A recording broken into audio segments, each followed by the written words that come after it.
নৈহাটিতে উপনির্বাচন চলাকালীন জগদ্দলের ভাটপাড়ার 12 নম্বর ওয়ার্ডে গুলিবিদ্ধ হলেন তৃণমূল নেতা অশোক সাউ। প্রাক্তন ওয়ার্ড সভাপতি তিনি হাসপাতালে নিয়ে গেলে তার মৃত্যু হয়েছে বলে খবর মিলেছে। সকাল সকাল চায়ের দোকানে বসেছিলেন, ঠিক তখনই তাকে লক্ষ্য করে গুলি চালায় দুষ্কৃতীরা। দ্রুত হাসপাতালে নিয়ে যাওয়া হয়, কিন্তু শেষ রক্ষা হয়নি। ইতিমধ্যেই গোটা ঘটনায় রিপোর্ট তলব করেছে নির্বাচন commission. JJI jute mill line, agro India line, তারপরে আপনার ওই তিনসুতিয়া লাইন, যে এগ্রো ইন্ডিয়া জেহাদিদের ক্রিমিনালদের একটা আড্ডা হয়েছে। সেখানে হিরোইন বিক্রি থেকে নিয়ে একটা মানুষ যদি যে ওখানে যে পুলি লাইনে থাকে 1 ঘন্টা 2 ঘন্টার জন্য 3 ঘন্টার জন্য ডিউটিতে গেলে তার ঘরটা কেড়ে নেয়, লুট করে নেয়। ঘর দিতে গেলে আবার ওকে পয়সা দিতে হয়। ভুরি ভুরি কমপ্লেন আছে। জগদ্দল থানার এলাকার মধ্যে সব জায়গা ক্যামেরা লাগানো আছে।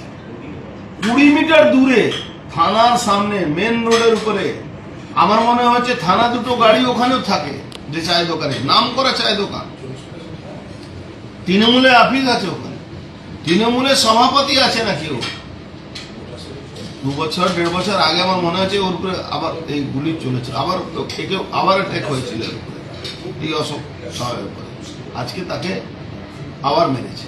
ভাবুন, এরাই প্রিয়ঙ্কু পান্ডের উপরে গুলি চালিয়েছিল, বম চালিয়েছিল। এদেরকে প্রিয়ঙ্কু পান্ডের উপরে গুলি চালানো কেসে এদের নাম আছে, আবার তারাই একে মারে। তাহলে ভাবুন এখানে লোহাচোর সন্ন্যাসরাম কি অশান্তি করছে পার্থভৌমিককে আশীর্বাদ দিয়ে।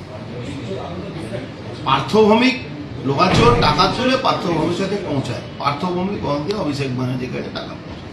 এই পুরো টাকা নেক্সাস পুলিশ আর তৃণমূল কংগ্রেস আর এরা এই নেক্সাসের মধ্যে এই ঘটনাগুলো ঘটেছে। আচ্ছা, ক্রিমিনাল এদের কন্ট্রোলে আছে। ক্রিমিনাল পুলিশ যখন ক্লিয়ার করে দেবে, ক্রিমিনাল তখন কারো কথা শুনে। এরা ক্রিমিনালকে নিয়ে নাচানাচি করছে। আমি তো আগেও বলেছি, এই ক্রিমিনালকে নিয়ে যারা নাচানাচি করে, এই ক্রিমিনালরা তাদের মাথার উপরে চড়ে।